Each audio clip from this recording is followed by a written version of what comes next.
welcome to Issue 35. Thank you. Kelly, it's very nice to meet you. It's great to be here. Is this your first Issue ever? It's not, but I haven't been to one since 2017, so it's been a while. It's been a while. And what brought you to Issue 35? Well, I just thought it'd be a great chance to catch up with some old friends, maybe meet some new people, and then I'm presenting as well, so it's a great opportunity to share what we've done at the Australian Federal Police. What have you done at the Australian Federal Police? Tell me about it. Well, what are you presenting? So for the last few years, I've been working in a dedicated program called the National DNA Program for Unidentified and Missing Persons, and the idea was that we could bring together a group of forensic specialists and help solve some of Australia's unidentified human remains and long-term missing persons cases. Okay. So obviously you don't know where these remains came from. Where are they located? Where are they finding these things to even be? So these are remains that have been found all throughout Australia. So they're cases that are handled by the state jurisdictions, but some of them have been examined in the past, or they haven't been examined at all. So we've put together a team and we've reached out to the different states and territories all around Australia and said, if you have unidentified human remains cases, we've got a group of people with dedicated 2 years to examine them and see if we can help you identify these people. Have you had any successes so far? We have, yes. Excellent. So out of over about a 2-year period, we received 99 cases to the program, and we were able to resolve more than 50 of them. So about 56, I think. Yeah. That's a great return right there. So some of them were, because we had all different kinds of specialists on the team. We had anthropologists, radiocarbon dating specialists, odontologists, and of course DNA analysis. So using some of those techniques, we were able to resolve them as ancient DNA. So they were historical Aboriginal remains, our First Nations people that we were able to repatriate. And others were modern people that we were able to give them their identity back and return them to their families. So it was great. Both instances are amazing. Yeah. That's so cool. So do you ever get to hear about the stories, like when you do tell a family that you found a loved one? Do you ever get that feedback? Do you get to hear about that? Sometimes, yeah. So because typically we're scientists, we're working with the police investigators, so they're normally the ones talking to the families, but they do tell us about, letting people know that they've found the person that's been missing. It's quite moving to hear some of their stories. Yeah. And so for those ancient remains, were those items that were in a museum or already being displayed somewhere and you're checking them, or are they from ancient burials that people located and then they're just stored somewhere? A little bit of both, but some of them were just that people had found, like out when they were hiking and they were unsure. So if people find human remains, they tell the police, and the police treat that as a case until they find out they don't need to anymore. So if we can let them know, actually, this is historical, this is someone who's thousands of years old, you can put them back to rest. Yeah, that's equally interesting. Yeah. And then what do you do with those remains? Do they go back to where they were found? Are they buried? What happens to them?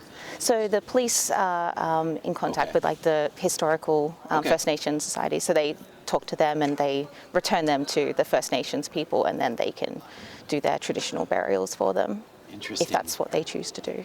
Have they ever done, I don't know why they would or wouldn't, have they ever tried to do like an ancestral match or try to put them into any sort of database to see if they have any relatives? Oh, no, I would. Once we find out they're historical, we wouldn't do that. No. Okay, I didn't know if that was a thing or not. It was like, well, that would be interesting, though. What if my great-great-great-great-great-great-great-great-grandfather's bones were found and he was a Neanderthal? I don't know. It could happen. It would be interesting. That's great. So how long have you been doing this kind of work? Well, the program started in 2020, so we had a bit of a slow start because of COVID. But but since then, we've really been working. Yeah, the program's really been going for those past few years.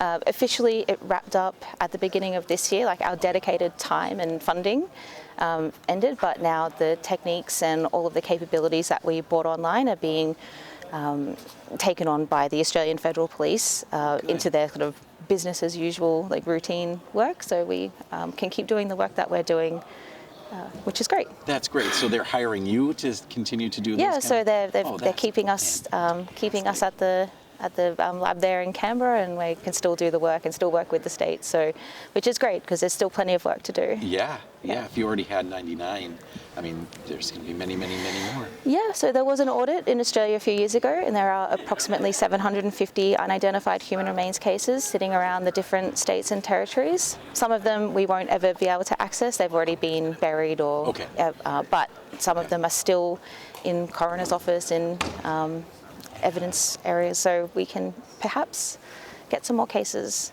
and anything else new that's found as well. So tell me about your personal journey. Like, how did you, as a youngster, decide that this was the path that you wanted to go down? What was your path that got you from there to here?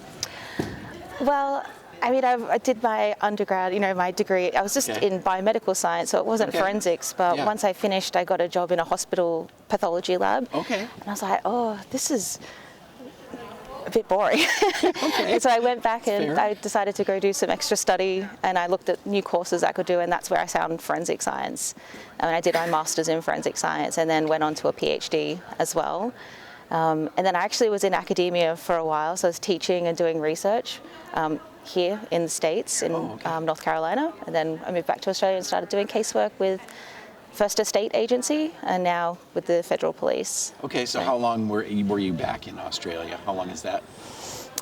So I moved back in 2018. That's when I started working with the Victoria Police Forensic Service Department, and then I was there for a couple of years, and then this position opened up, and I thought this would be a great way to bring everything I've learned through research and all the casework experience I got, bring it all together, and hopefully I can contribute to the team. And thankfully they thought that I could and hired me for that job. That's spectacular. How do you feel like ISHE helps you in your day-to-day work? Are there connections you've made, or procedures you've figured out, or classes you've taken here, or any of those things helpful? Oh, definitely. So it's always great. I try and get to at least one of the workshops so you can get more of that hands-on experience. Listening to all the talks is really great because you can see what everyone else is up to, and you can maybe be like, oh, I think we could bring that back to our lab. So yeah, there's always opportunities to meet new people and definitely learn a lot from these conferences. And then once you start going to them regularly, you see your familiar faces every year, so it's always lovely to catch up with everyone again. All your ISHE buddies. Yeah, that's it, yeah. Yeah, Steve and I are best friends for about 4 days a year. It's pretty great. Well, Kelly, thank you so much for stopping by. Hopefully we'll see you at ISHE 36. Well, let's hope so, Florida. yeah. Okay, I'll see you there.